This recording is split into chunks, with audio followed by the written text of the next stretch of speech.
Well, hello everyone, and welcome to the next 24 hours. I'm excited that you're here, and I'm excited to talk to you today about transitions and also about how to take a bow. And as a performer in your life, what does that mean, take a bow, in the sense of being a performer, but also in the sense of the way that you accomplish things and the way I want you to move through those and take a bow in the right way. Well, hello and welcome to the next 24 hours. You're in the right place, but this series is actually going to be Life at Performance Level, and this is going to be based on my best-selling book, Life at Performance Level, and my keynote speech. So I want you to really jump into this content, feel great about it, because I'm going to give you all the tools you need to take your life to a higher level of performance. Get ready to live the dream. Let's remember what we just covered was, all about having an acting coach, all about standing center stage and finding your voice and projecting your voice.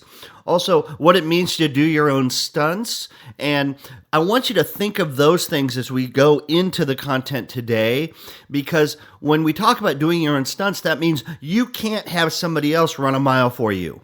You can't have somebody else spend time with your daughter to deepen your relationship with her. You have to do it yourself. And I want you to think about that, because we're going to talk about transitions. And transitions is all about taking all of that content, and now I have to move it into the next stage of my life. And transitions in a show, like at a play, are the hardest things, because you have a giant scene with 200 people on stage, and all of a sudden the curtain comes down, and then a tiny little scene happens on the apron. And why that tiny little scene is really happening, it's because behind the curtain, all the pieces are moving, all the lighting cues are changing, and then when the curtain goes up, all of a sudden you're in a completely new scene. Well, I want you to transfer that same concept to your life. And if you're in a transition right now, when you're watching it, so I'm in a play and now it's a transition and there's a little scene happening as they're changing the set backstage. But when you're watching it, you get sucked into it and you think the transition's going to last forever. That's the same thing in our life. When we have a certain way that we're living, certain things are happening in our life, you have a certain job, and all of a sudden it changes, then you're in transition, and when you're in it, it feels like it's going to be forever. But it isn't. All that's happening is your life play is being reset in order for the next chapter to take place and to unfold. So some transitions we make happen ourselves. Some transition, life just decides it's time to change our show in a big way. So one of the things we might choose for ourselves is going off to college. So I do a lot of new student orientations, because this is where people are making a conscious choice to write the next chapter, get their education, but also they get, for the first time in their life, to be the person they always wanted to be, to make their own decisions. Most college campuses, when students show up, very few people on that campus know them. So I always tell them, this is a great opportunity for you to be the person you always wanted to be, because no one knows you. So if you were loud and obnoxious in high school, maybe tame that down a little bit. If you were shy and to yourself, maybe explore what it's like to join clubs and to try new things. It's a perfect opportunity for you to live your life at performance level in a new way. Other transitions happen to us, like losing our job. Maybe we have a job, we feel very secure, walk in one day and management changed, or the company got sold, and all of a sudden you find yourself in a transition that you weren't looking for or even thinking it was going to happen. You might find yourself in a divorce. Wow, I thought I was in this amazing relationship, and all of a sudden I found out I was wrong, and now I'm in a divorce.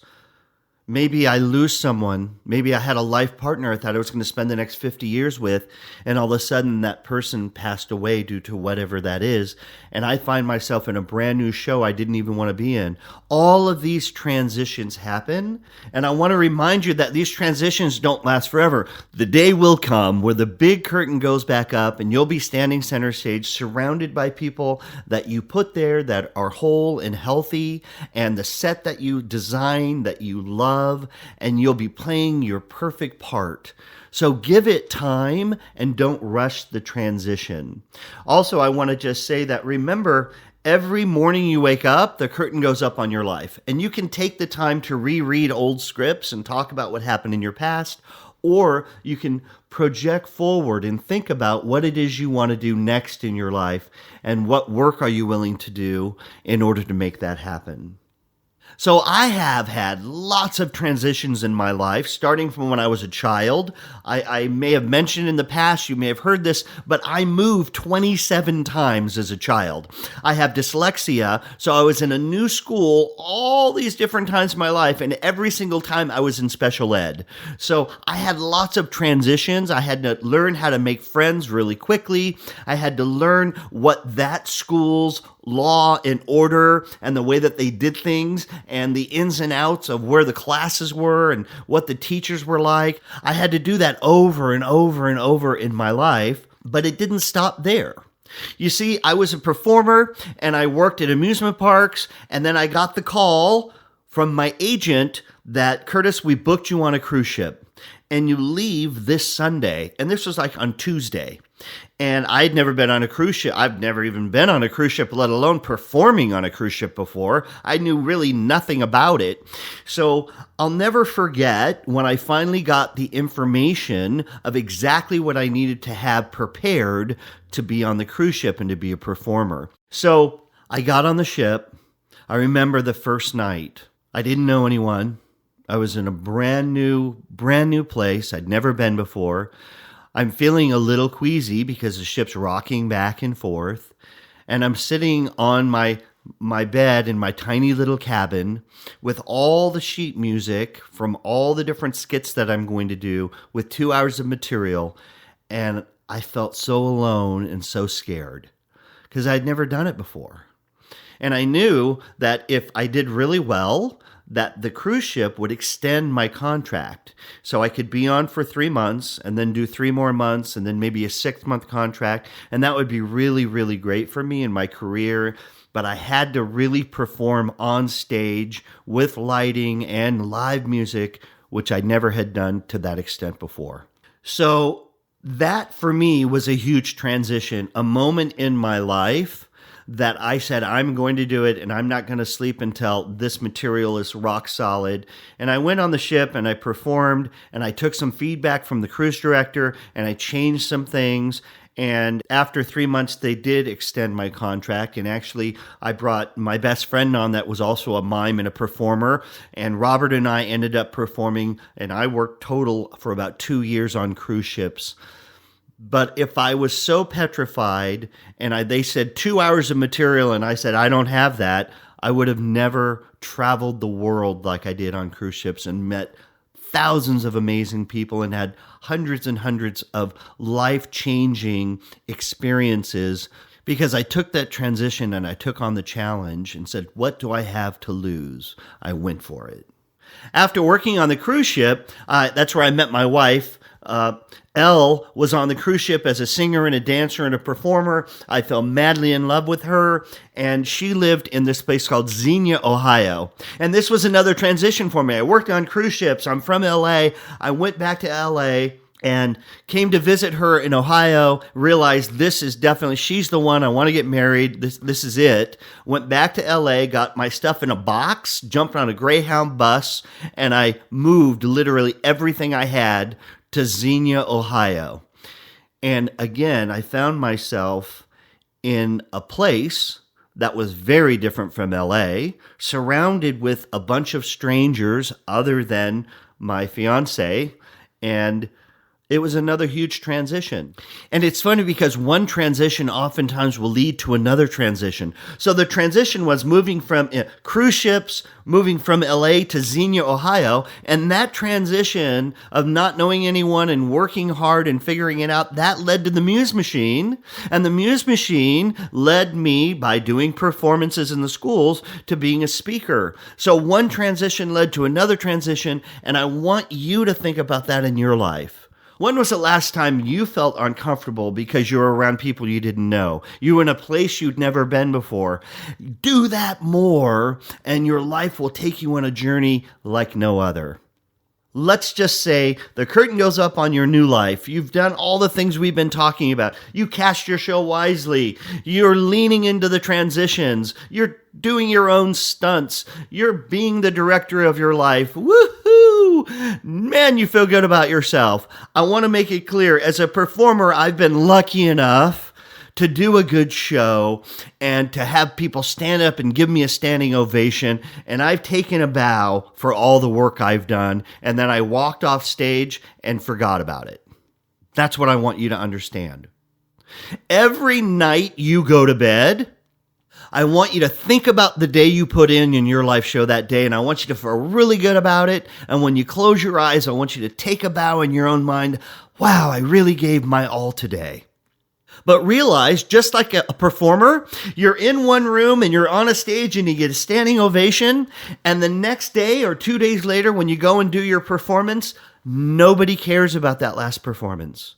You have to win the audience over brand new. You have to bring what you have, your best stuff, and the stuff you learned from your last show, bring it on stage to convince this audience that you're amazing and that you're doing your best work and you're giving everything you have. That's how I want you to think about your life. Every morning you wake up, the curtain goes up. And it doesn't matter what you did yesterday. I want you to build off it. I want you to feel good about it. But you took a bow for the work you did. Now it's time for you to go and start from the beginning and write the next chapter and write the character and the actor and the director that you are into today's actions so that tonight when you go to bed, you'll feel good about the day you put in. And yet take another bow for that day, knowing that the journey starts again tomorrow. Life at performance level, you never get there. It's a live show. You can always improve that show. Every single day you're on the planet, if you're breathing, you're not done. Your journey's not done. So life at performance level is understanding that every single morning you open your eyes, it's opening day on your life. The curtain's going up on a brand new day. The curtain's going up on whatever it is you're willing to create, not what you've done in the past. Your past does not have to equal your future. Your past just shows where you've been, not where you're going. So I want you to think about that when you open your eyes tomorrow morning. I want you to think about this amazing day that's before you and what character you're going to have and what character you're going to play to write the next chapter in a new way. And what's so funny about that is the more you do it, the more you're ready for transitions, and the more transitions you're ready for, the more that come, and the more your life all of a sudden explodes in ways that you never thought possible.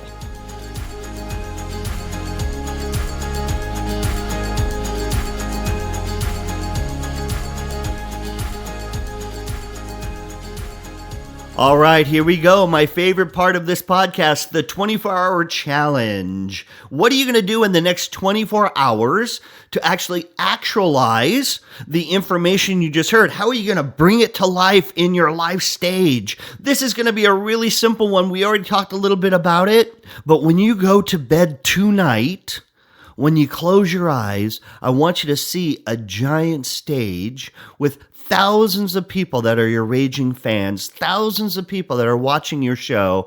And I want you to, in your mind, see you on the stage taking a giant bow for the day that you put in.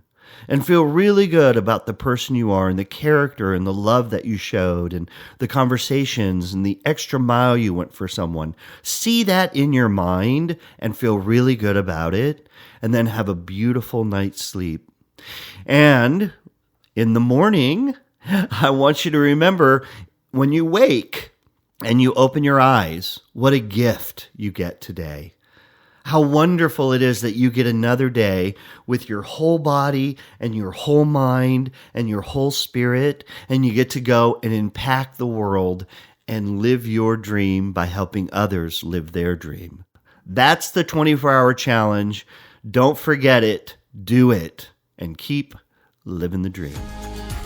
I'm so excited that you are here listening to Life at Performance Level, so much so, and we talk about living the dream, that I actually have a gift for you. That's right. If you go to Want to Live the Dream on my website, curtiszimmerman.com, and you click on that, I'm going to send you a free Live in the Dream wristband. And that wristband is just going to remind you to listen into the podcast and to really live this information so you can ultimately live the dream. Enjoy.